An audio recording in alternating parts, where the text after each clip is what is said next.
Ministro de Trabajo de la alta dirección de la Fuerza del Pueblo. Buenos días, doctor. ¿Cómo está usted? Muy buenos días y muchísimas gracias a todos, a ti, Julio, y a todos los demás por esta invitación. Doctor. Usted hasta ahora, ¿cómo evalúa, digamos, el comportamiento de las autoridades del gobierno frente a esta crisis? Mira, para mí lo más preocupante ha sido, y comprendo las dificultades, no es así que hay a nivel mundial para la búsqueda y la contratación de insumos, pero lo más preocupante ha sido el número de pruebas. Ayer mismo el ministro de Salud hablaba de que se había alcanzado 1.400 pruebas diarias, pero Panamá está haciendo, con una población mucho menor que la nuestra, está haciendo 6.000, 5.000 y 6.000 pruebas diarias. Y la única forma precisamente de poder combatir con eficacia la pandemia. Doctor, dele a la imagen, dele a la cámara que le... okay, de nuevo, sí. Perfecto, sí. Es precisamente... La única forma de combatir la pandemia es precisamente extendiendo las pruebas para poder entonces controlar y atacar el mal en aquellas localidades donde más se necesita. Se ha hecho un esfuerzo que no lo negamos, pero ha sido muy errática. Al principio la prueba era muy limitada, establecieron una serie de requisitos y de condiciones, mientras en los demás países, en un automóvil cualquiera podía hacerse una prueba rápida. Incluso todavía para las pruebas de PCR había que ser infectólogo, había que ser neumólogo. Primero eran las personas solamente a partir de 60 años.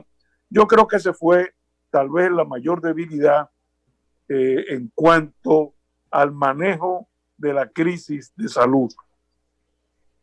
Doctor, en cuanto a la parte económica de la pandemia, hablemos de la situación de los trabajadores, la propuesta de algunos legisladores de que un 30% de los fondos de pensiones se entreguen y la posición del gobernador del Banco Central que se opone a la misma y dice que esto crearía una situación parecida a la crisis del 2003. ¿Cuál es su posición? Mira, yo fui de los primeros que cuando me hicieron esa pregunta, de los primeros que dije que, bueno, los fondos son, es verdad, los fondos son de los trabajadores y hay todo un sentimiento de que si los fondos no son de las AFP, sino de los trabajadores, bueno, si ellos reclaman su fondo, que se les entregue. Ahora, ¿cuál es el problema? Que eso sería enfrentar la crisis, no resolverla, enfrentar la crisis, haciéndola recaer sobre los hombros de los trabajadores, y eso no debe ser. O sea, hay una crisis, están suspendidos los trabajadores, no tienen el salario que ganan normalmente. Bueno, están desesperados, necesitan de alguna ayuda. Hay un subsidio del gobierno, pero es insuficiente. Entonces es lógico que venga el reclamo. Pero eso sería resolver la crisis con los propios trabajadores haciendo uso de los fondos que van a necesitar en el momento de su retiro. Y por eso planteé desde el primer momento que la crisis no podía recaer sobre los hombros de los trabajadores, que debía ser el gobierno que asumiera ese problema. Me van a decir, bueno, pero el gobierno ya está dando 8.500 pesos con el programa FASE en el escenario número 1. Bueno, pero si yo gano 30.000 pesos, 8.500 pesos no es nada. Es más, 8.500 pesos es una suma inferior al salario mínimo que ha establecido el Ministerio de Trabajo para una micro y pequeña empresa, en que el salario es 10.500 pesos y es inferior al costo de la canasta familiar del primer quintil, que es el quintil de los pobres. La canasta familiar es de 14.500, de 15.000 pesos. Entonces, esa suma de 8.500 es insuficiente, hay que aumentarla. Y que no me digan que el dinero, que dónde va a salir el dinero. Bueno, en estos momentos en que la administración pública incluso está limitada, bueno, hay el dinero suficiente para transferencia presupuestaria y venir entonces el gobierno en auxilio de los trabajadores suspendidos y que no sean los trabajadores suspendidos los que tengan que pagar el peso de la crisis. Doctor, específicamente del programa FASE y de lo que tendría que hacer el gobierno, ¿qué plantea usted? O sea, usted dice que es insuficiente. ¿Qué entiende usted que debería hacer el gobierno? Que por lo menos paguen que 15,000 pesos mensuales, que es el quintil, el número uno, el quintil primero de la canasta familiar. Por lo menos 15,000 o 20,000 pesos. Eso está dando El Salvador, $300. Eso ha intentado dar El Salvador, no ha podido. Bueno, pero son $300. Nosotros podemos dar $300. Tenemos un cuarto de más para dar $300. Ok, no, podemos dar 500, pero El Salvador no ha podido dar los 300. 500 no podemos dar, 300 sí. Pero adelante, doctor. Déjame continuar, doctor. Adelante, doctor. Continúe, sí. O salgan ustedes con $100 a vivir a 40. Ustedes dos salgan. Pero José, adelante. Ustedes no van a vivir con $100. Ustedes. Yo vivo con menos. Adelante. Sí, claro. Yo vivo con mucho menos. Dígaselo a ellos, doctor, que no, adelante. Con 5,000 pesos. Efectivamente. Es todavía poco dinero, pero sí. No hay que olvidar que el 70% de los trabajadores inscritos en la seguridad social, el 70%, reitero, está en esa franja, ganando menos de 20,000 pesos. No obstante, doctor. El gobierno le está guardando los cuartos al PRM y a Abinader, doctor. No obstante, está guardando la reserva del Banco Central. No obstante, doctor, en su llamado, usted también toma en cuenta que el 35% o el 38% del gasto que tiene un trabajador es transporte. Ahora no tiene el costo del transporte, por lo que recibe se aproxima mucho al salario mínimo al que usted se refiere. Entonces, doctor, fuera de esta... No, pero Julio, de todas maneras es insuficiente. Lo sé. 8.500 Ahora, lo que no podemos hacer es que el trabajador cargue con esta crisis. Okay. Eso no es admisible. Sí. El gobierno tiene que responder y hay dinero, porque en estos momentos, por ejemplo, Cultura no está funcionando. La Secretaría de la Mujer no está funcionando. El gobierno Obra tiene dinero de sobra. No está funcionando. Entonces, ahí obra pública sí está funcionando. Hay dinero suficiente. Bueno. No, obra pública está cerrada un 80%, lo que están es lavando los barrios. No están inaugurando obras. Lo que dice Alburquerque es que la mayoría de las acciones del gobierno están suspendidas y que ese dinero se puede utilizar para financiar la crisis de la familia. ¿No es eso, doctor? Perfecto. Exactamente. Eso es lo que está diciendo y eso es correcto, Julio. Le van a guardar los cuartos al PRM. Perfecto. Calculen también en cuánto se han caído las recaudaciones. Pero bueno, del presupuesto, en cuánto se han caído. Que no están ahí esos fondos, sino que eso se cayó también. Casi un 30%. Casi más de un 40%. Sí. Entonces, calculen eso también en todas las proyecciones. Doctor, le quiero preguntar por el mundo inmediato. No sé si hay alguna pregunta específica de los compañeros sobre la cuestión esta de la crisis. Pues quiero preguntarle algo de derecho laboral. Okay. Sobre esto, incluso tú hacías una anotación temprano. Doctor, usted ha hecho una muy buena presentación ahora sobre esos fondos y el presidente Fernández también se ha puesto al uso de los fondos y que los trabajadores carguen con la crisis. Pero en el Congreso hay verdes que están apoyando eso. Y entonces... Verde no. El bloque de la Fuerza del Pueblo apoyó, lo mandó a comisión. Lo apoyó de manera condicional. El bloque, no verdes. Adelante, doctor. No, efectivamente, por lo primero que dije yo fue el reclamo lógico de los trabajadores que se entregue ese dinero porque ellos son los dueños de esos fondos. Entonces, o sea, en principio está de acuerdo. O sea, la ley lo prohíbe, entonces por eso hemos dicho, bueno, es un tema que tendrá que resolverlo el Congreso Nacional al final. Una cosa es la posición nuestra y particularmente mi posición como especialista en materia laboral, y otra cosa es ya el reclamo de los trabajadores y y la disposición que ha tenido el Congreso Nacional con respecto a esa ley. Ahora, sí, quiero también aclarar que la propia dirigencia sindical también ha puesto también límites, voz de alarma en ese sentido. Claro. Incluso oí a Pepe Abreu señalar, y en eso tiene razón, distinguiendo y diciendo, bueno, pero hay que tomar en cuenta que cuando la ley entró en vigor en el 2001, todos aquellos que tenían de 45 años en adelante no van a tener pensión.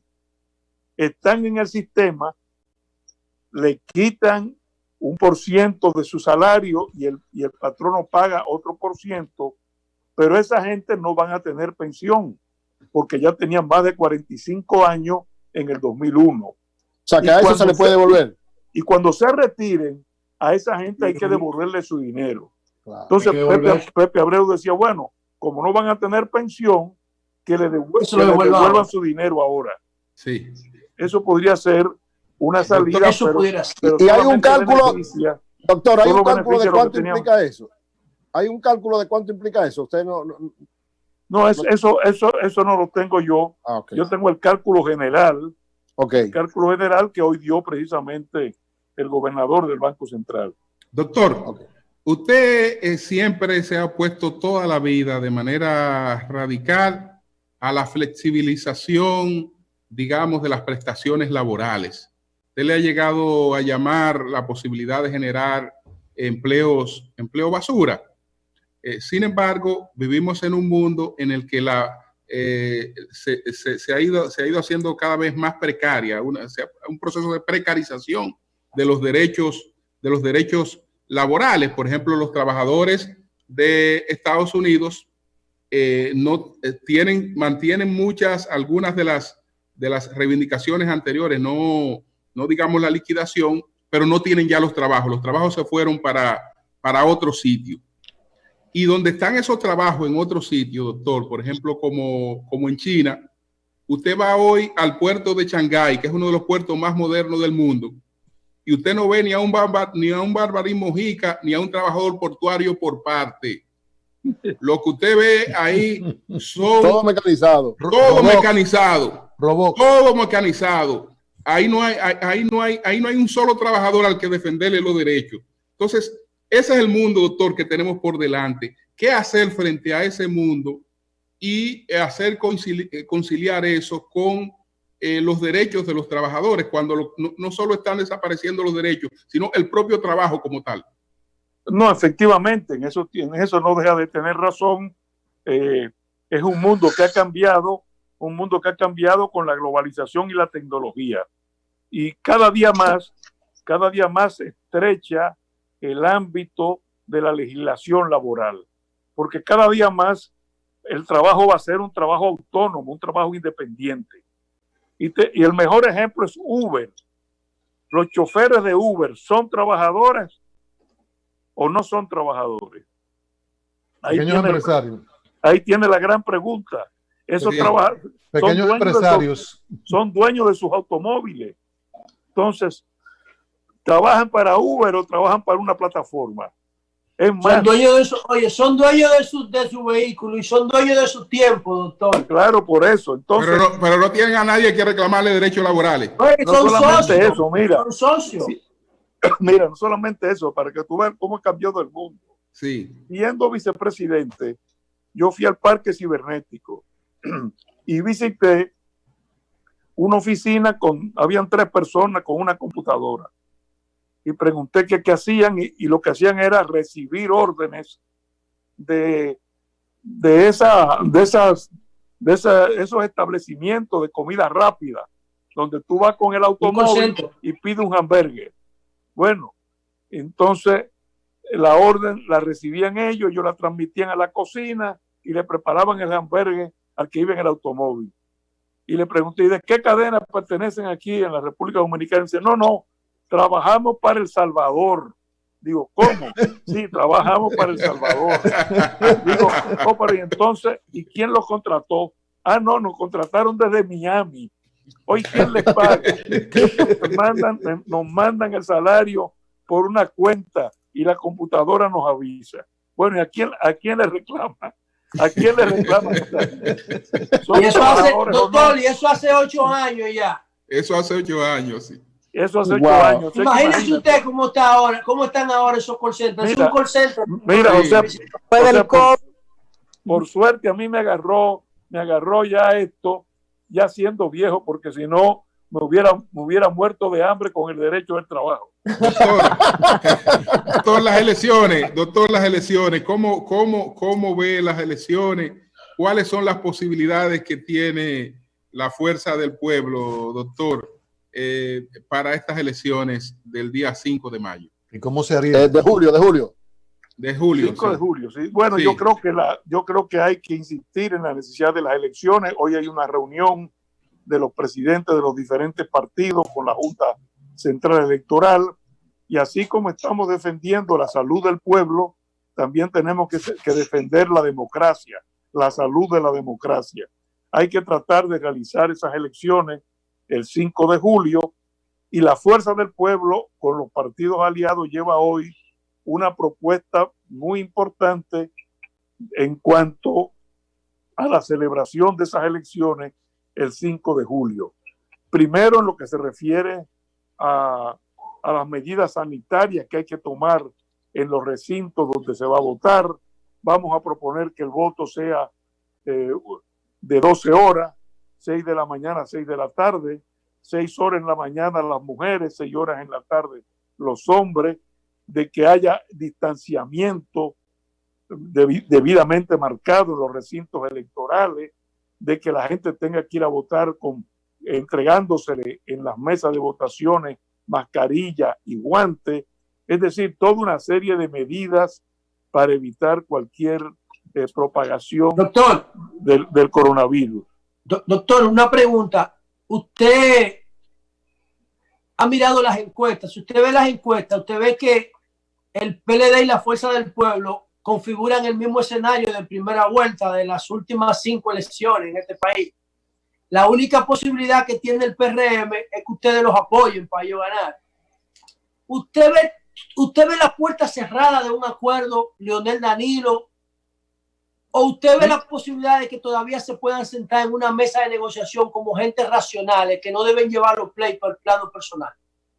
Mira, nosotros no cerramos ninguna puerta, pero obviamente nosotros estamos decididos como fuerza del pueblo a que nuestro candidato, que es el compañero Leonel Fernández, trace el camino seguro que necesita el país en estos momentos.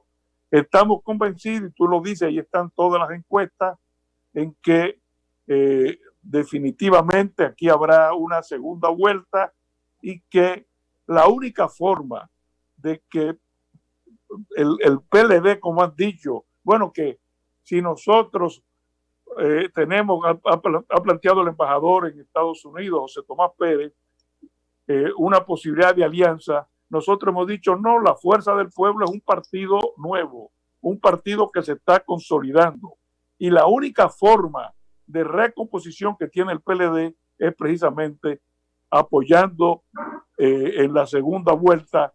Ok, pero entonces ustedes recibirían el apoyo del PLD si ustedes pasan a la segunda vuelta. Y si el PLD que pasa por chepa, doctor, por providencia, por casualidad, y el PLD que pasa a la segunda vuelta, entonces la fuerza del pueblo la chepa.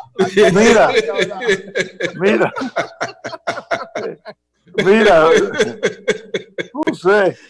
Bueno, doctor, se la pusieron dura ahí. El candidato no arranca.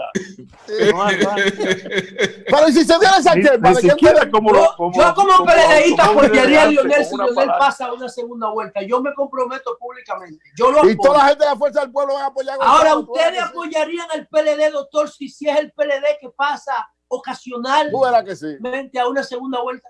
Bueno, nosotros manejamos las encuestas que manejamos, y las otras que hemos visto, estamos muy bien situados, Y además la gente sabe perfectamente, este pueblo es muy inteligente y conoce que una vez que pase esta pandemia, los días que vienen son días muy difíciles. Estamos en una crisis no solamente de salud, sino también en una crisis económica. Y Leonel ha demostrado cómo se pueden resolver las crisis. Lo demostró en el 2004, lo demostró en el 2008. De manera que ahí tenemos un camino seguro que seguir. Y este pueblo, que no es tonto, sabe cómo va a votar en favor de Leonel Fernández. Brevemente por el tiempo, doctor. En las propuestas que van a hacer hoy ante la Junta Central Electoral, ¿incluyen alguna opción para el voto de los dominicanos en el exterior? Por ejemplo, en Estados Unidos no lo pueden hacer a nivel presencial. ¿Qué opción tendría la Junta? ¿Van a proponer algo ustedes? Sí, estamos proponiendo a la Junta la necesidad de que por la vía, obviamente, del Ministerio de Relaciones Exteriores y se pueda hacer las diligencias del lugar para que pueda haber voto en el exterior, especialmente en los Estados Unidos, que es donde se concentra el mayor número de dominicanos de la diáspora. Y yo creo que es una experiencia importante, porque el Partido Demócrata va a tener una convención y el Partido Republicano. Los demócratas la tenían en junio y creo que la trasladaron hacia julio, pero es una experiencia que incluso le puede servir tanto al Partido Demócrata como al Partido Republicano. Entonces, habría que hacer diligencia, no es que la Junta diga... Por correo. No se puede. Por correo. José. Tumba el micrófono, José. Sí. Doctor, por correo, ¿sería? José, no. Es que la Constitución habla de voto personal y directo. De manera que constitucionalmente podríamos tener el voto por correo. Bueno, doctor, muchas gracias. Bueno. Esperamos tener una próxima conversación con usted un poquito más prolongada. Muchas gracias al doctor Cuídese Rafael. Gracias. Sobre todo, doctor, para saber que si por casualidad histórica queda el PLD, ¿verdad?, clasificado, ¿qué haría la Fuerza del Pueblo? Julio. Gracias a ustedes. Cristian, adelante. Quería decir algo, Cristian. Mira, sí, hay una comunicación, Julio. Gracias, doctor, sí. Gracias, doctor. De cinco gimnasios sí, de la República Dominicana, Borishow, Gobzin, Orange, Planet Fitness, Smart Fit, etcétera. Le están planteando una comunicación al ministro Montalvo, la necesidad de que ellos sean colocados en la primera fase de apertura y están hablando de que el gimnasio contribuye a un elemento fundamental en el proceso que se vive por coronavirus, es decir, la preservación de la salud con un régimen alimenticio adecuado y entrenamiento para fortalecer al cuerpo. Incluso ellos enlistan la serie de medidas que tomarían en función de las recomendaciones. Qué bueno. Que lo pongan en la primera etapa. Sí, entonces ellos hacen recomendaciones muy específicas sobre distanciamiento, las entradas. Ellos estaban en la quinta etapa. Incluso que la gente vaya vestida para no utilizar los baños, para no reunirlos en los baños y en los lugares de cambiarse la ropa, sino que vayan vestidos directamente a las máquinas, un 40% en el local, para poder mantener ¿Y el horario, distanciamiento y el horario también con ciertas modificaciones. Es un documento muy completo. Perfecto. Pues, vamos a ver si mañana hablamos también con un vocero de ellos, a ver a quién conseguimos ahí. Correcto. Para detallar esa medida. Mañana y hay que hablar 35 ya. Julio, también mañana de una serie de ajustes, seguridad social, TCS, unos cambios que se han hecho que están provocando preocupaciones. Le han dado para atrás en el sector empresarial y de las comunicaciones y de todo. Hay preocupaciones. Hay preocupaciones. Bueno, pues señores, muchas gracias. Nos vemos mañana. Cambio y fuera. Adiós. El sol de la mañana, el sol de la mañana, el sol de la mañana, el sol de la mañana.